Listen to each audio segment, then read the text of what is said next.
अरे अरे कारी जमुनिया तू फरी के झपसी जातू पकी के लटकी जातू हो जामुनी तो हो रे बहाने पियवयाऊ ते नयन भरी देखित हो जामुनी तो हो रे बहाने पियवयाऊ ते नयन भरी देखित हो।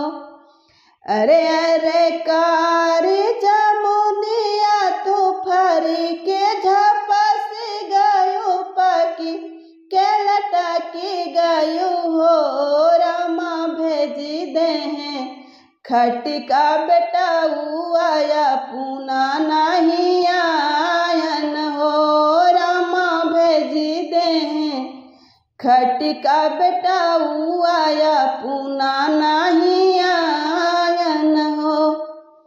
अरे अरे गैया बछौआ तू खूटवा चोरैता तू खूटवा छोरौत्या हो बछरू तो हो रे बहाने पियवयाऊ ते नयन भरी देखित हो बछरू तुहरे बहाने पियवयाऊ ते नयन भरी देखित हो।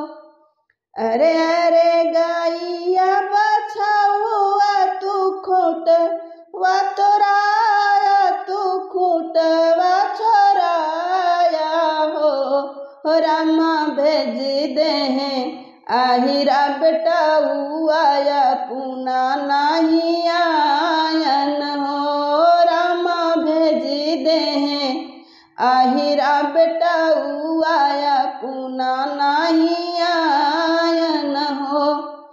अरे अरे सासु नदिया तू जरी जुरियावा हो सासु तू हरे बहाने पियवयाऊ ते नयन भरी देखित हो सासु तो हो रे बहाने पियवयाऊ ते नयन भरी देखित हो।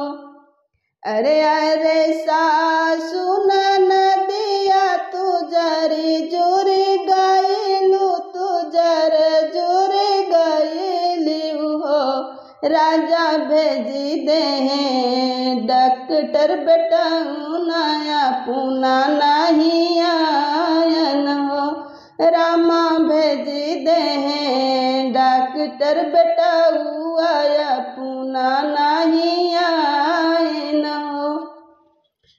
धन्यवाद।